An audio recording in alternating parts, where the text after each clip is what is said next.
سورہ مدثر کی آیات میں حضور کی آمد کا نقشہ کھینچا گیا ہے. کلا والقمر واللیل اذ ادبر والصبح اذا اسفر انہا لإحدى الکبر نذیرا للبشر لمن شاء منکم ان یتقدم او یتأخر. نہیں، قسم ہے چاند کی. کلا والقمر واللیل اذ ادبر، اور رات کی جبکہ وہ پیٹھ موڑنے جانے لگے، اور صبح کی جبکہ وہ روشن ہو جائے. حضور سے پہلے 600 برس ایسے گزرے ہیں دنیا میں کہ نبوت کا سورج نہیں تھا. بس چاند جیسے مستعار روشنی چاند کی ہوتی ہے، تو سابقہ انبیاء کی مستعار روشنی تو کوئی دنیا میں تھی، دھندلی دھندلی جیسی چاند کی ہوتی ہے، لیکن وہ سورج نہیں تھا. لیکن اب وہ رات ختم ہو رہی ہے، وہ لیل اذ ادبر جا رہی ہے. محمد صلی اللہ علیہ وسلم کا سورج، یہ شمس نبوت و رسالت طلوع ہو گیا. والصبح اذا اسفر انہا لإحدى الکبر. بہت بڑی باتوں میں سے ایک بات ہے جو ہوئی ہے، وہ معمولی واقعہ نہیں. احدى الکبر، یہ تاریخ انسانی کے عظیم ترین واقعات میں سے ہے. بعثت محمدی نذیرا للبشر، پوری نوع انسانی کے لیے نذیر بن کر آئے. یہ تو ہے حضور کا معاملہ. لیکن اب جو معاملہ ہونا ہے دوبارہ، اس لیے کہ خلافت علی منہاج النبوت دوبارہ اب قائم ہوگی انشاءاللہ. حضور کے بعد میں آپ کو بتا چکا ہوں، خلافت راشدہ ختم ہونے کے بعد سے زوال زوال زوال زوال زوال زوال زوال زوال زوال، تھوڑا سا 2.5 سال کا 2 سال کا وقفہ آیا ہے حضرت عمر بن عبدالعزیز کا، ورنہ زوال زوال زوال زوال زوال. اگرچہ اس زوال کو 1000 سال لگے ہیں. یہ عمارت جو محمد نے بنائی تھی ایک دن میں نہیں گر گئی صلی اللہ علیہ وسلم. کھنڈر بتا رہے ہیں عمارت عظیم تھی. 1000 سال کے بعد پھر یورپ کے سیلاب نے آ کر اس کو گرایا ہے اور ختم کیا ہے. ورنہ 1000 سال تک سطوت و شوکت کے ساتھ امت مسلمہ تو موجود رہی ہے، چاہے اسلام جو ہے وہ حکومت کی سطح پر موجود نہیں تھا. بہرحال اب جو اس کا دور آیا ہے دوبارہ خلافت علی منہاج النبوہ کا دور، اس کا نقشہ سورہ انشقاق میں کھینچا گیا ہے. فلا اقسم بالشفق. اب دیکھیے سورج غروب ہو گیا. حضور کی بعثت کے وقت وہ سورج رسالت طلوع ہوا تھا، اب وہ سورج غروب ہو چکا ہے. سورج کے غروب ہونے کے بعد صرف روشنی رہ جاتی ہے شفق کی، سرخ سی، بس وہی باقی رہ گئی. اور باقی کیا رہ گیا؟ بدا الاسلام غریبا ویسعود کما بدا فطوبی للغرباء. فلا اقسم بالشفق واللیل وما وسق. رات کی سی تاریکی ہے اور جو کچھ اس نے اپنے اندر جمع کر لیا ہے. والقمر اذا اتسق، اور قسم ہے چاند کی جب کہ وہ بھر جائے. پورا بھرتا ہے کتنے دنوں میں؟ 14 دن. اور 14 صدیوں کے بعد اب پہلی صدی کا جس نے کہ تجدید کامل کی عمر بن عبدالعزیز، 14 صدیوں کے بعد اب 15ویں صدی میں الامام المہدی کے ظہور کا وقت قریب ہے. اب جو کچھ مجھے حضرت امام المہدی کے بارے میں کہنا ہے، دوبارہ اپنی بات دہرا رہا ہوں، یہ میرا ذاتی گمان ہے، اختلاف کیا جا سکتا ہے. میرا گمان یہ ہے کہ یہ اب جو مجدد آئیں گے وہ حضرت مہدی ہوں گے. پہلی بات تو یہ جان لیجئے کہ مہدی 2 ہیں، ایک شیعوں کے مہدی، ایک سنیوں کے مہدی. ان میں بڑا فرق ہے. شیعہ حضرات مہدی کو مانتے ہیں، وہ ان کے 12ویں امام ہیں. ان کے عقیدے کے مطابق انہیں پیدا ہونے کے فوراً بعد اس اندیشے سے کہ انہیں قتل کر دیا جائے گا ایک غار میں چھپا دیا گیا تھا. تقریباً 1200 برس سے وہ اس غار کے اندر ہیں. وہ روپوش ہیں، چھپے ہوئے ہیں، اسی لیے انہیں امام غائب کہا جاتا ہے. اور اب ان کا انتظار ہو رہا ہے، اس لیے انہیں امام منتظر بھی کہا جاتا ہے. اس لیے شیعوں کے دارالعلوم جو ہوتے ہیں دارالعلوم المنتظر، وہ اس لیے کہ ان کا انتظار کیا جا رہا ہے. تو یہ ہے اب وہ ان کا خیال ہے کہ آخری دور میں، آخری زمانے میں وہ ظاہر ہو جائیں گے، غار سے نکل آئیں گے. دیکھیے میں اس عقیدے کو اس بنا پر رد نہیں کرتا کہ یہ ناممکن ہے کہ کیسے کوئی شخص جو ہے 1200 برس تک کسی غار کے اندر زندہ رہ سکتا ہے. نہیں، میں سمجھتا ہوں ممکن ہے. 300 برس تک اصحاب کہف رہے کہ نہیں رہے؟ سوئے رہے. 300 ایئرس ہم مانتے ہیں. حضرت عیسیٰ اسی حیات عرضی کے ساتھ 2000 سال سے موجود ہیں آسمان پہ کہ نہیں؟ آپ کو معلوم ہے حضرت عزیر 100 برس تک مرنے کے بعد دوبارہ زندہ کر دیے گئے. فاماتہ اللہ 100 عام ثم بعثہ. تو ناممکنات میں سے کوئی سوال پیدا نہیں ہوتا. لیکن یہ کہ آیا کوئی امامت معصومہ کا تصور قرآن اور حدیث سے ہمیں ملتا ہے؟ پھر یہ کیا یہ موروثی امامت کہ حضرت علی کی نسل جو حضرت فاطمہ سے چلی ہے اسی میں یہ امامت ہوگی؟ اس کے لیے ہمارے پاس کوئی دلیل نہیں ہے، ہم اس کو تسلیم نہیں کرتے. ہم تو سمجھتے ہیں کہ معصومیت ختم ہو گئی محمد الرسول اللہ صلی اللہ علیہ وسلم پر. خاتم المعصومین ہے محمد الرسول اللہ. اب ان کے بعد تو اجتہاد ہے اور خلافت ہے. عام معاملات میں اجتہاد ہوگا، نظام خلافت کا ہوگا.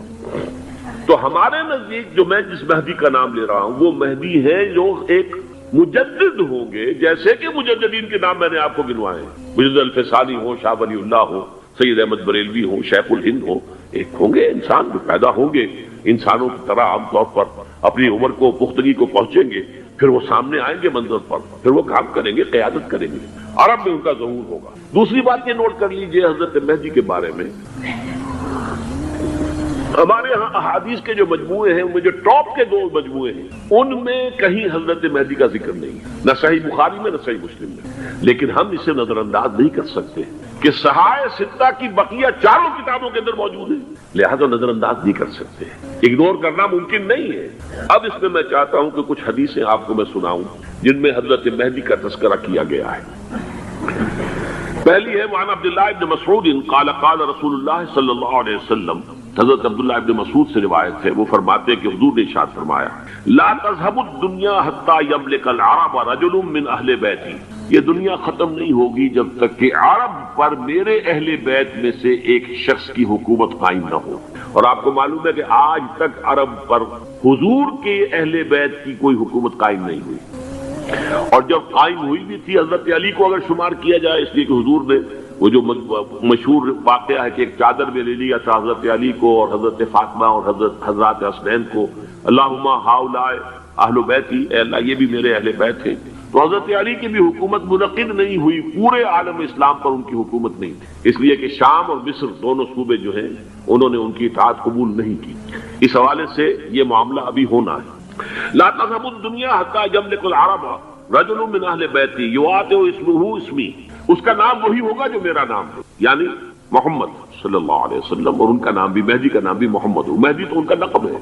یہ ترمذی میں بھی ہے، ابو داؤد میں بھی، سنن ابی داؤد جامع ترمذی، بلکہ ابو داؤد میں ایک اور روایت ہے، قال حضور نے فرمایا لو لم يبقى من الدنيا الا يوم، اگر دنیا کی زندگی میں سے کچھ بھی نہ بچے سوائے ایک دن کے، لطول اللہ تعالی ذلك اليوم، تو اللہ تعالیٰ اس دن کو لمبا کر دے گا، حتی یبعث فیہ رجلا منی، یہاں تک کہ میرے خاندان میں سے ایک شخص کو اٹھائے گا، من اہل بیتی، میرے اہل بیت میں سے، یواطئ اسمہ اسمی و اسم ابی ہے اسم ابی، جس کا نام میرے نام پر ہوگا، جس کے والد کا نام میرے والد کے نام پر ہوگا، محمد ابن عبداللہ ان کا نام ہوگا، اور وہ یملأ الارض قسطا وعدلا کما ملئت ظلما وجورا، وہ سرزمین عرب کو عدل اور انصاف سے اسی طرح بھر دیں گے جیسے کہ وہ ظلم اور زیادتی سے بھر چکی ہو۔ دوسری روایت ہے حضرت ابو سعید خدری رضی اللہ تعالی عنہ سے، حضور نے فرمایا المہدی منی اجل الجبہۃ اقنى الانف یملأ الارض قسطا وعدلا کما ملئت ظلما وجورا یملک 7 سنین، رواہ داؤد، کہ مہدی مجھ میں سے ہوں گے بڑی روشن پیشانی والے اور بڑی کھڑی ناک والے، وہ زمین کو بھر دیں گے انصاف سے اور عدل سے جیسے کہ وہ ظلم سے بھری ہوئی ہوگی، اور وہ 7 برس تک حکومت کرے۔ عرب میں خالص خلافت علی منہاج النبوہ کا نظام حضرت مہدی کے ہاتھوں قائم ہوگا اور 7 برس تک قائم رہے گا عرب کے اندر، اس کا اگلا مرحلہ میں بعد میں بیان کروں گا۔ تیسری روایت، اور اس کو میں اس لیے خاص طور پر سنا رہا ہوں کہ اس میں وہی الفاظ آئے ہیں جو میں نے ابتدا میں حدیث آپ کو سنائی تھی، اس کے الفاظ ہیں۔ عن ابی سعید قال ذکر رسول اللہ صلی اللہ علیہ وسلم بلاء یصیب هذه الامہ حتی لا یجد الرجل ملجا یلجا الیہ من الظلم، حضور نے ذکر فرمایا کہ ایک دور ایسا آئے گا انتہائی ابتلا اور آزمائش اور مصائب کا کہ کسی شخص کو کوئی سر چھپانے کی جگہ نہیں ملے گی اس ظلم سے اپنے آپ کو بچانے کے لیے۔ فَيَبْعَثُ اللَّهُ رَجُلًا مِنْ عِتْمَتِي وَأَهْلِ بَيْتِي، تو پھر اللہ میرے خاندان میں سے، میرے اہل بیت میں سے اٹھائے گا ایک شخص کو، فَيَمْلَأُ بِهِ الْأَرْضَ قِسْطًا وَعَدْلًا، اور اس کے ذریعے سے اللہ تعالیٰ زمین کو عدل و قسط سے بھر دے گا۔ يَرْضَى عَنْهُ سَاكِنُ السَّمَاءِ، یہ وہی الفاظ آ گئے، اب اس سے پھر راضی ہو جائیں گے آسمانوں میں رہنے والے بھی، وساکن الارض، اور زمین میں رہنے والے بھی۔ لا تدع السماء من قطرها شيئا الا صبت، آسمان اپنا ایک قطرہ بھی نہیں روکے گا مگر یہ کہ اس کو زمین کے اوپر نثار کر دے گا، بارش کی شکل میں گرا دے گا۔ ولا تدع الارض من نباتها شيئا الا اخرجت، اور زمین اپنی پیداوار میں سے کوئی شے نہیں چھپائے گی، نہیں روکے گی مگر کچھ کو ظاہر کرے گی۔ یا یہ کہ دنیا میں اقتدار کہ کسی مسند پر انسان بیٹھا ہے، یا یہ کہ کوئی اس کے ہاتھ میں اختیار نہیں، یہ تمام جو حالات انسان پر طاری ہوتے ہیں، ان کے جواب میں جو طرز عمل فکری اعتبار سے اور عملاً انسان اختیار کرتا ہے، اس کے 4 درجے۔ پہلا درجہ ہے انتہائی گمراہی، ضل ضلالا بعیدا، وہ کیا ہے؟ اگر عزت ہوئی، نعمتیں ملی، فلاں دیوی یا دیوتا کی نگاہ کرم ہے، اس کی کرپا سے یہ ہو گیا. اور اگر کوئی تکلیف آ گئی، مصیبت آ گئی، معلوم ہوتا ہے کہ فلاں دیوی یا دیوتا ہم سے ناراض ہو، یہ کالی دیوی کی طرف سے کوئی مصیبت آ گئی ہے، یا یہ کہ یہ لکشمی دیوی کی نگاہ کرم ہے کہ ہمیں دولت مل گئی ہے. یہ تو ہے شرک. شرک ہونے کے اعتبار سے یہ ہے ضل ضلالا بعیدا، انتہائی پستی. اس پستی سے اوپر آئیں گے تو توحید کی پہلی منزل ہے. عزت دی اللہ نے دی، اگر کوئی تنگی آ گئی، فقر، تکلیف، کوئی ذلت، رسوائی، یہ بھی اللہ کی طرف سے. ایک اعتبار سے تو انسان ہدایت پر آ گیا. بڑی گہرائی تھی اس گندگی کی اور اس خباثت کی جو شرک جس کا نام ہے، اس سے انسان نکل آیا نجاست سے. توحید تو ہے لیکن ابھی اس میں اس کی گمراہی کا ایک ایلیمنٹ شامل ہے، اور یہ گمراہی سے جب تک آگے نہیں آئے گا، اوپر نہیں ابھرے گا، اس کا طرز عمل کیا ہوگا کہ ذرا کچھ مل گیا، عزت مل گئی، پھولے نہیں سما رہے، اب زمین پر قدم نہیں ٹک رہے، گردن اکڑ رہی، کہیں محرومی ہو گئی، کوئی تکلیف آ گئی، کوئی مشقت، فقر آ گیا، اب بجھ کر رہ گئے. ان دونوں کیفیات میں انسان کا پینڈولم جو ہے وہ ایکسٹریم کو جائے گا. یہ کب ہوگا؟ جبکہ انسان یہ سمجھتا ہے کہ اس دنیا میں جو دولت مل گئی یا عزت مل گئی تو یہ گویا کہ بڑی کوئی قابل فخر شے ہے، اور اگر یہاں پر کوئی تکلیف آ گئی، کوئی مصیبت آ گئی، فقر و فاقہ آ گیا تو یہ گویا کہ بہت ہی اہانت آمیز شے ہے. اگر یہ انسان سمجھے گا تو طرز عمل وہ نکلے گا نتیجے کے طور پر جو میں بیان کر چکا ہوں. یہ گمراہی ہے. اس گمراہی سے نکلیں گے تو آپ کس مقام پر آئے؟ دوسری منزل ہدایت کی کیا ہے؟ نہ یہ عزت ہے نہ یہ ذلت ہے، دونوں حیثیتیں برابر ہیں کہ یہ امتحان ہے. اسی لیے ان دونوں آیتوں میں ایک لفظ قدر مشترک ہے، اذا مبتلاہ فاما الانسان اذا مبتلاہ ربہ فاکرمہ ونعمہ. یہ بھی ایک ابتلا ہے، آزما رہا ہے اللہ. کبھی وہ دے کر آزماتا ہے، کبھی چھین کر آزماتا ہے، کبھی فقر و فاقہ سے آزماتا ہے، کبھی وہ کثرت دولت اور کثرت مال سے آزماتا ہے، کبھی وہ صحت دے کر آزماتا ہے کہ یہ قوت اور توانائی اور صحت جو میں نے دی ہے یہ اس میں کیا کرتا ہے، کبھی وہ مرض کے ذریعے سے آزماتا ہے کہ صبر کرتا ہے کہ نہیں کرتا. ہمارے لیے شکوہ اور شکایت تو اس کی زبان پر نہیں آ جاتی، نالا اور سیون تو نہیں آ جاتا، تکلیف جھیلتا کہ نہیں جھیلتا، اس میں تحمل ہے کہ نہیں ہے، تو صبر کرتا ہے یا شکر کرتا ہے. یہ دونوں کیفیات در حقیقت اس اعتبار سے مساوی ہے. یہ بھی امتحان، یہ بھی امتحان. یہ حقیقت جب سامنے ہوگی اب وہ پینڈولم جو ہے وہ بہت کم ہو جائے. یعنی انسان میں طبعی طور پر تو ایک اثر ہوتا ہے غیر اختیاری. کسی چیونٹی نے کاٹا آپ کے پاؤں پر، آپ اپنا پاؤں ہٹا لیں گے، اس میں کوئی ارادہ نہیں، یہ ریفلیکس ایکشن ہے، غیر اختیاری فعل. اس حد تک تو انسان ضرور متاثر ہوتا ہے، اس سے تو کوئی انسان جو ہے وہ بلند تر نہیں ہو سکتا. حضرت ابراہیم رضی اللہ تعالیٰ عنہ حضور کے وہ نومولود فرزند انتقال جب ہو رہا تھا، آپ کی آنکھوں میں آنسو آ گئے. اب یہ ایک طبعی اثر ہے، ایک فعل ہے، انفعالی کیفیت ہے جو بالکل طبعی ہے، لیکن یہ نہیں کہ اس کی وجہ سے انسان کی زبان پر کوئی شکوہ آ جائے، کوئی شکایت آ جائے، یہ نہیں ہوگا. یہ ایمان کے منافی ہے. اسی طریقے سے اگر کوئی خوشی ہوئی ہے تو چہرے کے اوپر ایک نکھار آ جائے گا، تبسم آ جائے گا. اس سے زائد اس حد تک تو یوں سمجھیے کہ انسان کا طبعی تقاضا ہے. اس سے زیادہ یہ پینڈولم اگر سوئنگ کر رہا ہے تو گویا کہ اس حقیقت سے انسان محجوب ہے کہ یہ بھی امتحان ہے، یہ بھی امتحان، جو ہم سورہ حدید میں پڑھ چکے ہیں. ما اصاب من مصیبت فی الارض ولا فی انفسکم الا فی کتاب من قبل ان نبراها ان ذلک علی اللہ یسیر لکے لا تعصوا علی ما فاتکم ولا تفرحوا بما آتاکم. اللہ تمہیں کچھ دے تو اتراؤ مت، اللہ تم سے کچھ چھین لے تو اس کے اوپر افسوس مت کرو. یہ نتیجہ ایمان کا نکلنا چاہیے. اگر تمہیں ایمان ہے اللہ پر، اگر تمہیں یقین ہے کہ جو کچھ ہوا ہے اللہ کے اذن کے بغیر نہیں ہوا، اگر تمہیں یقین ہے کہ اللہ نے جو میرے لیے طے کیا ہے اس میں میرے لیے خیر ہی ہے، چاہے فی الحال فی الوقت فوری طور پر مجھے ناگوار محسوس ہو رہی ہے بات، لیکن یقیناً میرے لیے اس میں خیر ہے میرے رب کی طرف سے کہ ہر کے ساتھ یہ ماریخ عین الطاف است. ہم تو شارٹ سائٹڈ ہیں، ہم دیکھ نہیں سکتے کسی شے کو، ہم اس کے ظاہر کو دیکھ کر گھبرا اٹھتے ہیں کہ یہ تو تکلیف آ گئی، کیا پتا اسی کے پردے میں اللہ کی رحمت آ رہی. میں نے وہ رئیس امروی کے اشعار آپ کو کئی دفعہ سنائے ہیں. وہ وقت آیا کہ ہم کو قدرت ہماری سعی و عمل کا پھل دے، بتا رہی ہے یہ ظلمت شب کہ صبح نزدیک آ رہی ہے. ابھی ہے کچھ امتحان باقی، فلاکتوں کے نشان باقی، قدم نہ پیچھے ہٹے کہ قسمت ابھی ہمیں آزما رہی ہے. رئیس اہل نظر سے کہہ دو کہ آزمائش سے جی نہ ہارے، جسے سمجھتے ہو آزمائش وہی تو بگڑی بنا رہی ہے. اسی آزمائش سے تو بگڑی بنے گی، اسی سے تو تمہارا خیر جو ہے اجاگر ہوگا، سامنے آئے گا، پتہ چلے گا who's who, what is what. ابو بکر میں کتنا یقین اور ایمان تھا، یہ کیسے معلوم ہوگا؟ کیسے معلوم ہوگا کہ بلال میں کتنا سہار، کتنا تحمل تھا، کتنا صبر تھا، اگر وہ مصیبت ان پر نہ آتی کہ جو امیہ ابن خلف کے ہاتھوں ان پر قیامت ٹوٹ رہی تھی۔ تو یہ ساری چیزیں جو ہے ما اصاب من مصیبت فی الارض ولا فی انفسکم الا فی کتاب من قبل ان نبرأ ان ذلک علی اللہ یسیر لکھی لا تعصوا علی ما فاتکم ولا تفرحوا بما آتاکم واللہ لا یحب کل مختال فخور۔ اگر اس حقیقت سے محجوب ہو جاؤ گے تو پھر اختیال اور فخر اور گھمنڈ پیدا ہو جائے گا تمہارے اندر، یا دوسری طرف مایوسی، کمر ہمت ٹوٹ کر رہ جائے گی، خودکشی کرنے کو انسان آمادہ ہو جاتا ہے ذرا کوئی ناکامی دنیا میں آ گئی، کوئی تکلیف آ گئی۔ یہ ہے در حقیقت تیسری منزل، ہدایت کی دوسری سیڑھی۔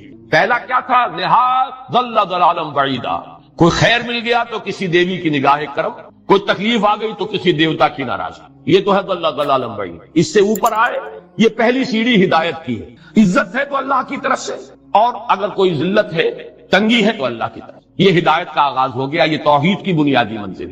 اس سے اگلی منزل، یہاں کی ذلت ذلت نہیں، یہاں کی عزت عزت نہیں۔ ذالک یوم التغابن، ہار اور جیت کے فیصلے کا دن تو قیامت کا دن ہے۔ وہاں معلوم ہوگا جس کو اس روز عزت ملی وہ عزت والا ہے، جو اس روز ذلیل ہو گیا وہ ذلت والا ہے۔ یہ تو امتحان ہے، دارالامتحان ہے۔ خلق الموت والحیات لیبلوکم ایکم احسن عملا، یہ تو دارالامتحان ہے۔ امتحان ہونے کے ناطے دونوں برابر ہیں۔ اس سے اوپر ہے ایک چوتھی منزل، ہدایت کی تیسری منزل۔ وہ کیا ہے؟ عام طور پر انسان یہ سمجھتا ہے کہ یہ جو آزمائش ہے تنگی کی اور فقر و فاقہ کی، یہ سختر آزمائش ہے، اور نعمتوں کی بارش ہو تو یہ آسان آزمائش۔ یہ بھی ابھی گمراہی کا ایک پرت جو ہے اس کی باقی ہے۔ ابھی ہدایت کا جو کامل جو ہوگا انکشاف، وہ کب ہوگا؟ جب انسان اس حقیقت کو جان لے کہ جہاں وسعت ہو، دس از دی رے آف ہوپ۔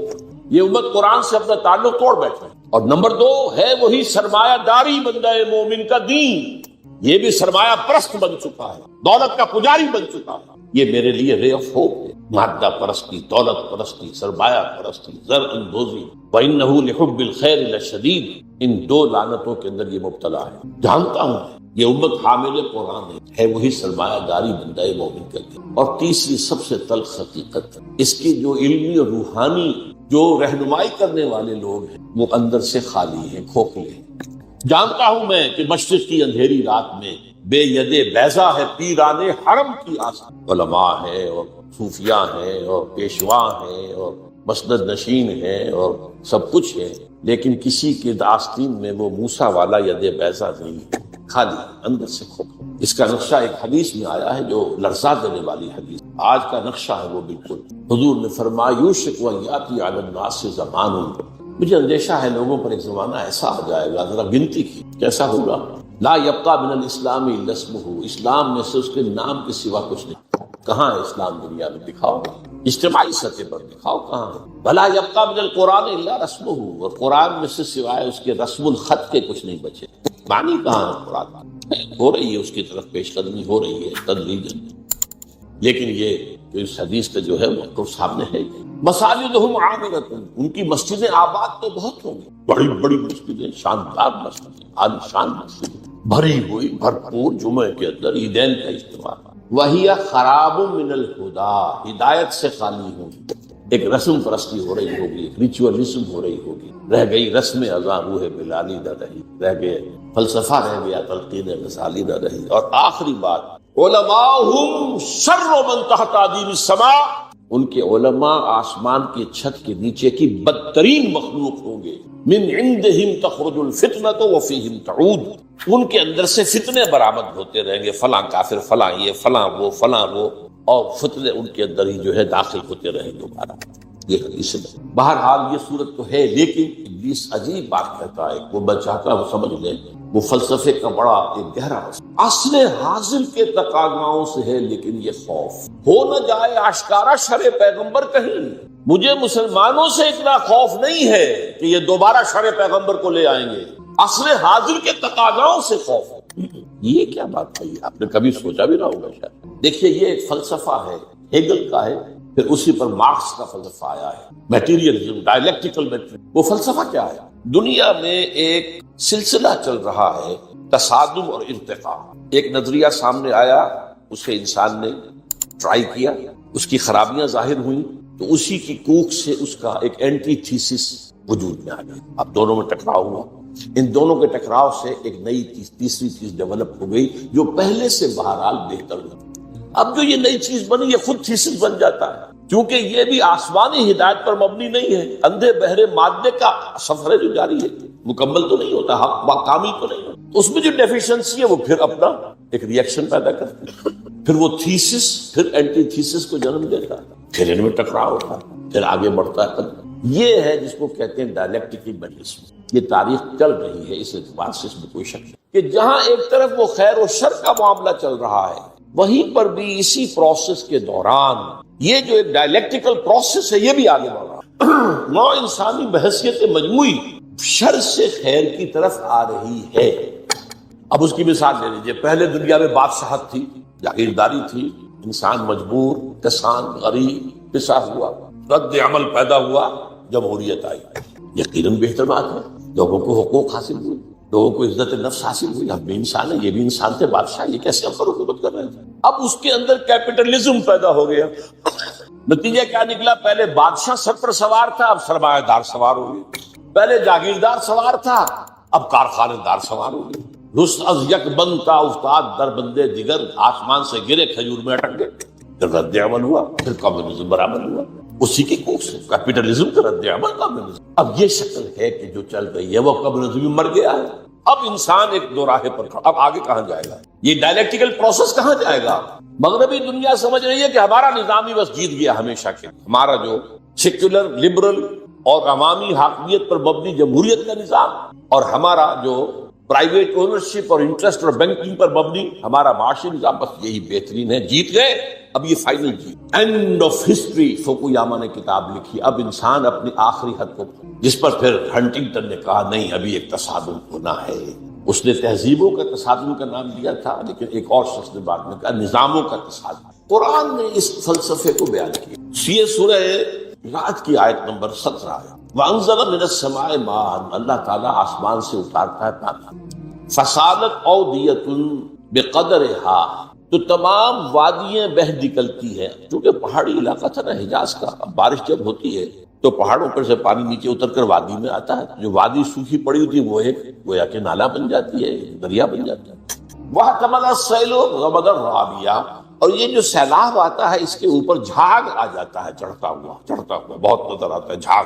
وَمِمَّا يُوقِدُونَ عَلَيْهِ فِي النَّارِ ابْتِغَاءَ حِلْيَةٍ أَوْ مَتَاعٍ زَبَدٌ مِثْلُهُ, اور یہ جو دھاتوں کو تپایا جاتا ہے آگ پر, سونا چاندی, تاکہ زیور بنائیں, کچھ اور چیزیں بنائیں, اس میں بھی جو میل ہے وہ اوپر آ جاتا ہے, میل اوپر آ کر اور وہ ایک جھاگ کی شکل اختیار کر لیتا ہے. کذالک یضرب اللہ الحق والباطل, اسی طریقے سے حق اور باطل کے درمیان تصادم ہوتا ہے. فاما الزبد فیذهب جفاء, تو جو اوپر کا جھاگ جگاڑ ہوتا ہے وہ تو ختم ہو جاتا ہے, سوکھ جاتا ہے. واما ما ينفع الناس فيمكث في الارض, جو لوگوں کے لیے بہتر شے ہوتی ہے وہ زمین کے اندر رک جاتی ہے, ٹک جاتی ہے. پانی زمین میں جذب ہو گیا, جھاگ ختم. تو اسی طریقے سے یہ تھیسس اینٹی تھیسس کے ٹکراؤ میں جب سنتھیسس ہوتا ہے تو بہت سا میل کچیل نکل جاتا ہے, ختم. اور جو انسانیت کے حق میں مفید تر شے ہوتی ہے باقی. یہ عمل جاری ہے, اور اقبال نے اصل میں اسی اعتبار سے کہا ہے کہ اسی عمل کا منطقی نتیجہ یہ ہے کہ اسلام آئے گا. ہر کجا بینی جہان رنگ و بو, آنکھ از خاکش بیورد آرزو, یا ز نور مصطفیٰ ہورا بہاس, یا ہنوز اندر تلاش مصفاس. اصل میں یہ جو عمل جاری ہے اور جس کے اندر کے اچھی امیدیں ہیں انسان کی شامل ہیں, امیدوں کے چراغ جلتے ہیں کہ انسان کے لیے کوئی بہتر مستقبل آ جائے گا. تو جو کچھ اس میں خیر ہے وہ محمد کا عطا کردہ ہے, اور ابھی یہ محمد کی تلاش میں چل رہا ہے. یا ز نور مصطفیٰ ہورا بہاس, یا ہنوز اندر تلاش مصطفیٰ, جائے گا وہیں پر اسی بھی طرف. اچھا, اب جو میں نے آپ کے سامنے عرض کیا کہ یہ جو باطل کی صف بندی ہے, اس میں وہ جو پرانا ایک مقولہ ہے, نہ ہر زن زنست و نہ ہر مرد مرد, خدا پنج انگوش یکساں نہ کرد, تو اس صف بندی میں سب برابر نہیں ہے. دیکھیے عیسائیوں میں 3 تقسیم, ایک مذہبی تقسیم ہے کیتھولکس اور پروٹیسٹنٹ, اور پھر پروٹیسٹنٹس کے اندر نیو کونس, یہ لفظ آپ پڑھتے ہوں گے, اور ایونجلسٹ آج کل سب سے زیادہ ایکٹیو. ایک تو ان کے درمیان اختلاف ہے. Number 2, Catholic. جب جان لیجئے کہ یورپ جو ہے, مین لینڈ یورپ اس کیتھولک, نیئرلی 100%. امریکہ اور برطانیہ یہ ہے پروٹیسٹ. پھر ان کے اندر بھی ایک تقسیم ہے، کچھ لوگ مذہبی ہیں، کچھ سیکولر ہیں جنہیں پرواہ نہیں ہے، نہ کیتھولسزم سے پرواہ ہے بحث ہے، نہ پروٹیسٹنٹزم سے، جیسے کہ ہر جگہ ہوتا ہے. ہمارے یہاں بھی ہے ایسے لوگ بھی ہیں جنہیں کو خاص سروکار ہے، کہنے کو وہ شیعہ ہے، وہ شیعہ کیا ہے؟ کچھ بھی نہیں. کہنے کو سنی ہے، سنی کیا ہے؟ کچھ بھی نہیں. مذہب سے کوئی خاص سروکار ہی نہیں، تو کہاں کی شیعت، کہاں کی سنیت. اسی طریقے سے یہودیوں میں تقسیم ہے. ایک یہودی ہے مذہبی پریکٹس، ان کی تصویر اگر کبھی آپ نے اخبارات میں دیکھی ہو، لمبے لمبے ان کے بال ہوتے ہیں، اور خاص طور پر یہ قلمیں جو ہے یہ ان کو وہ دے کر چھلے بنا کر لٹکاتے ہیں، بہت خوبصورت لگتے ہیں، اس میں کوئی شک نہیں. اور بال بڑے بڑے اور سیاہ ہیٹ اور لمبے سیاہ کوٹ، آج کل تو نہیں ہوتی وہ، لیکن یہ کہ کوٹ لمبے ہوتے ہیں. یہ یہودی ہے پریکٹسنگ. پھر یہ کہ اگر یہ گھر پر بھی ہوگا تو اس کے سر پر ایک چھوٹی سی ٹوپی ضرور ہوگی، باہر نکلے گا تو ہیٹ ہوگا، بلیک ہیٹ، چھوٹی سی ٹوپی چپکی ہوئی ہوگی اس کی کھوپڑی کے ساتھ. یہ یہودی ہے پریکٹسنگ. اور ایک سیکولر یہودی جنہیں مذہب سے کوئی سروکار نہیں، نسلاً یہودی ہے، بس ٹھیک ہے. اور دوسری طرف ایک اور تقسیم ہے جسے بہت کم لوگ جانتے ہیں، سفیرڈین اینڈ ایشکنازیم. ایک یہودی وہ ہے جو اصلاً یہودی یعنی بنی اسرائیل، ان کی رنگت زیادہ سرخی مائل نہیں ہوتی، بلکہ جیسے ہمارے ہاں گورے آدمی، بس جیسے ہندوستانیوں میں گورے آدمی، ایک ہے سرخ و سفید اور جو ہے یورپ کا. یہ لوگ ہیں اصل یہودی. یہ ایشیائی ہے. یہودی کیا ہے؟ ایشیائی قوم ہے، یورپین قوم تو نہیں. ان کا وطن تو فلسطین تھا. ایک ہے یہ سرخ، پنگاروں کے طریقے سے سرخ. یہ اصل میں یہودی نسل سے نہیں. یہ اصل میں 7ویں صدی عیسوی میں ایک خاص حکومت تھی جو کہ آج کل کے بحیرہ کیسپیئن کے قریب تھی. ہاجر ایک قوم تھی، اس پر دباؤ پڑ رہا تھا، ایک طرف عیسائیوں کی طرف سے کہ عیسائی ہو جاؤ، ایک طرف مسلمانوں کی طرف سے کہ مسلمان ہو جاؤ. اور وہ بادشاہ رہنا چاہتا تھا نیوٹرل. وہ جو دو چکی کے دو پارٹوں میں آ گیا تو اس نے ایک فیصلہ کیا. اس نے کچھ عیسائی علماء کو بلایا، کچھ یہودی علماء کو بلایا، اپنے ہاں مناظرہ کرایا. اچھا، مناظرے میں بھی کوئی خاص فیصلہ کوئی بات نہیں ہو سکی. اب اس نے علیحدگی میں بلایا عیسائیوں کو. تمہارے نزدیک عیسائی بہتر ہیں یا یہودی بہتر ہیں؟ مسلمان بہتر ہیں یا یہودی بہتر ہیں؟ ان کا یہودی. مسلمانوں کو بلایا، تمہارے نزدیک عیسائی بہتر ہیں یا یہودی؟ یہودی. ان کا ٹھیک ہے، یہودیت مقبول. کامن فیکٹر ہو گیا. عیسائیت تو بدترین شرک میں چلی گئی، خدا کا بیٹا بنا دیا. یہودیت بہرحال موحد ہے. عیسائیت میں شریعت ختم ہو چکی ہے، یہود کے ہاں تو شریعت موسیٰ باقی ہے.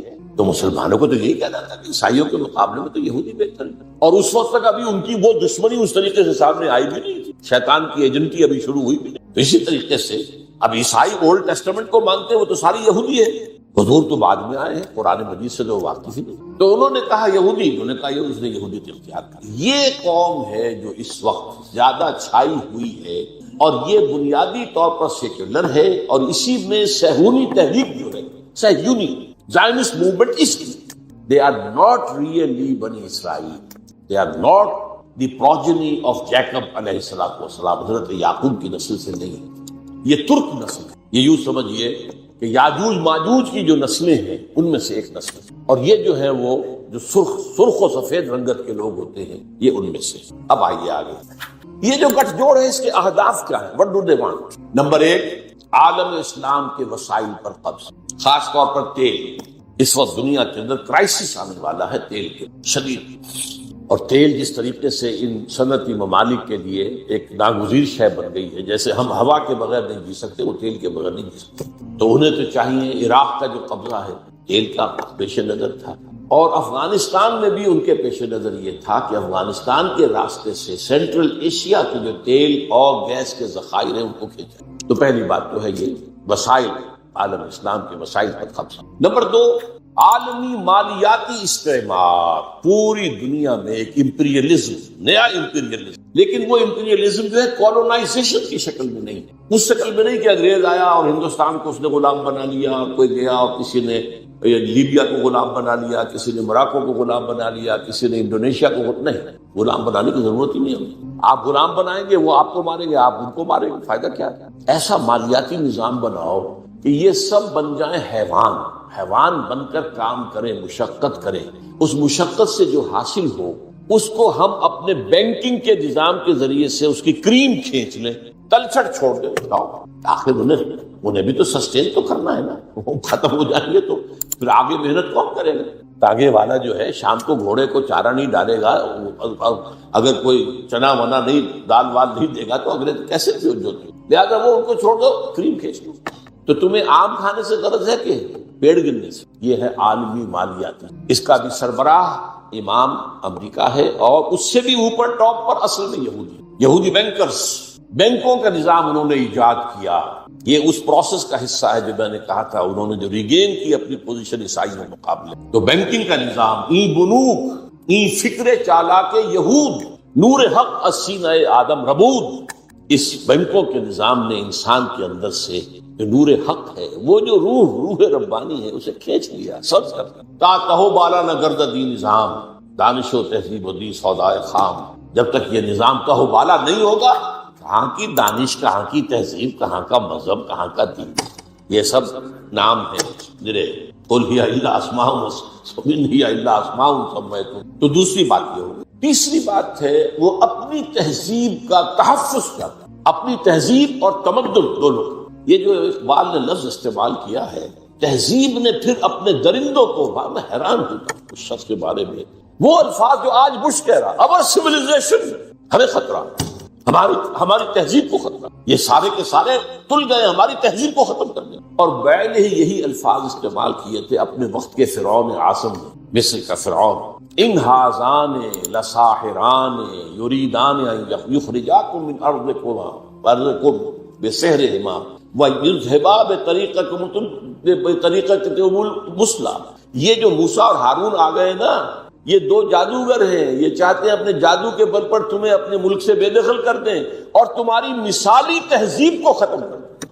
وَيَذْهَبَا بِطَرِيقَتِكُمُ الْمُثْلَىٰ۔ آج در حقیقت وہ چاہتے ہیں کہ اپنی اس تہذیب اور تمدن کا اور اپنے نظام کا، خاص طور پر مالیاتی نظام، وہ سارا معاملہ جو مالیاتی استحصال کا ہے وہ تو اسی پر تو مبنی ہے، مالیاتی نظام ختم تو ختم۔ اور وہ اسی لیے عالم اسلام پر اس نظام کو، تہذیب جمع تمدن، اس کو ٹھوس رہا ہے بزور طاقت۔ اس کے لیے ڈالر بھی خرچ کر رہے ہیں، ارب ہا ارب، خرب ہا خرب۔ اس کے لیے این جی اوز کی فوجوں کی فوجیں ہیں جو بنا دی۔ اس کے لیے نہ معلوم کس طریقے سے، کیسے ہمارے ہاں کے ٹیلی ویژن چینلز کو خریدا گیا ہے، اور ان کے ذریعے سے جو ہے وہ ساری اپنی ویلیوز کو پروپیگیٹ کر رہے ہیں اور اسلام کے شعائر کی بےخبری کر رہے ہیں۔ سارا کچھ ظاہر بات ہے، پیسہ ان کے پاس ہے، اقتدار ان کے پاس ہے، طاقت ان کے پاس ہے، وہ چاہتے ہیں۔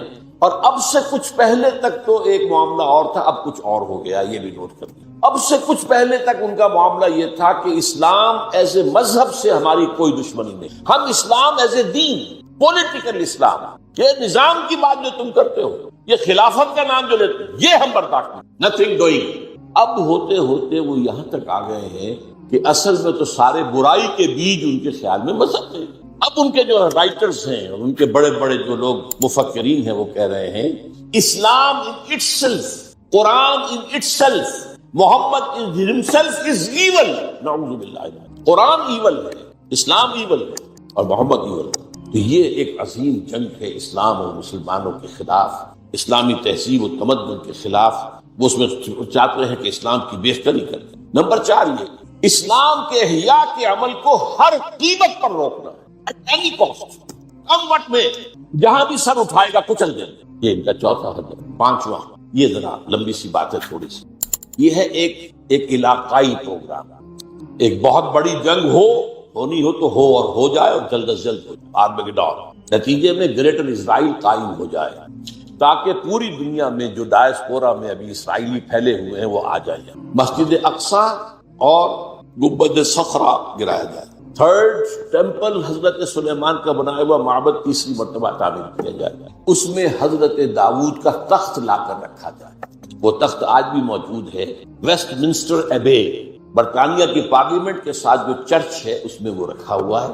وہ ایک پتھر تھا جس پر حضرت داؤد علیہ السلام کو بٹھا کر ان کی تاج پوشی کی گئی تھی، وہ رہا ہے، ہیکل کے اندر موجود رہا۔ وہاں سے ٹائٹس رومی لے گیا سن 70 میں اسے، روم سے گیا آئرلینڈ سے آیا اسکاٹ لینڈ سے آیا برطانیہ، اب وہ وہاں موجود ہے۔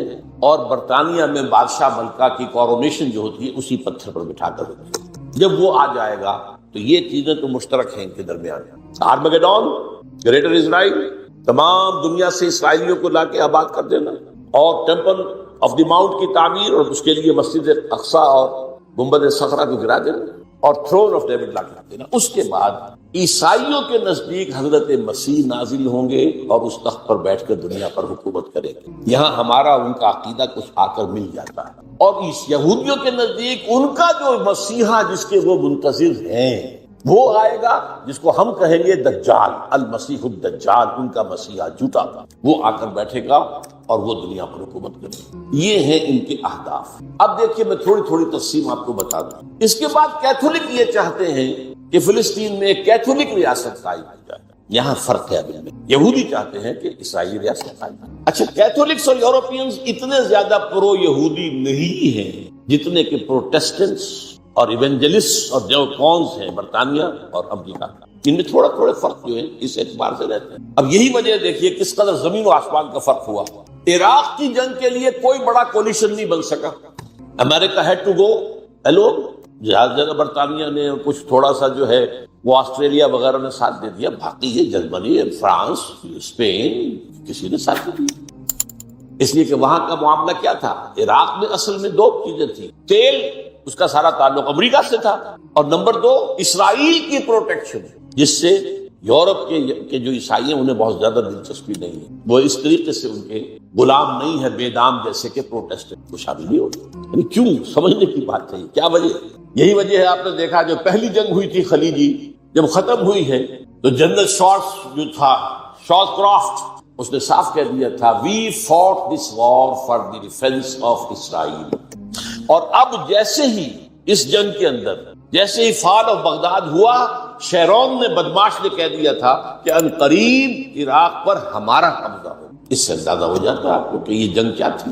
چونکہ اس جنگ کے ہدف یہ دو تھے، لہذا یورپ اس میں ہے. یہ سمجھنے کی بات ہے کیا ہو رہا ہے، کیوں ہو رہا ہے، کس لیے ہو رہا ہے. یہ فرق. افغانستان کا معاملہ اس کے برعکس ہے. وہاں اسلام نے سر ابھارا تھا، اسے کرش کرنا یہ سب کے نزدیک متفق آ گیا. تاریخ انسانی کی عظیم ترین پولیشن بن گئی، عظیم ترین. اس کے لیے اپنے ہاں کی رائے عامہ کو ہموار کرنے کے لیے اپنے ٹوئن ٹاورز خود گرائے بدماشوں نے، تاکہ غیظ اور غضب پیدا ہو جائے امریکی قوم کے اندر، اور وہ ہر طرح کی ہماری دولت جو ہے سینکشن کرنے کو تیار ہو جائے جنگ کے لیے. ڈیزی کٹرز آ گئے، سب کچھ آ گئے، اور وہاں آ کر پنجے گاڑ دیے گئے. اور وہاں آپ کو معلوم ہے نیٹو کی فوجی بیٹھی، امریکہ کم ہے، نیٹو زیادہ ہے. اس لیے کہ میں یہ سمجھتا ہوں کہ ان کے علم میں احادیث نبویہ ہیں، یہ جاہل نہیں ہے. ایک حدیث یہ ہے کہ جب آخری مقابلہ ہوگا حضرت عیسیٰ اور ان کے ساتھ اہل ایمان شامل ہوں گے اور یہودیوں کے مابین، تو کوئی درخت کوئی پتھر یہودی کو پناہ نہیں دے گا، بلکہ کہے گا اے مسلمان، اے بھائی، یہ یہودی میرے پیچھے چھپا ہوا ہے، اس کو آ کے قتل کر دو. سوائے غرقد کے ایک درخت ہے وہ یہودیوں کا ہمدرد ہے. اور اب غرقد ہی سب سے بڑے پیمانے پر اسرائیل میں کاشت کیا گیا.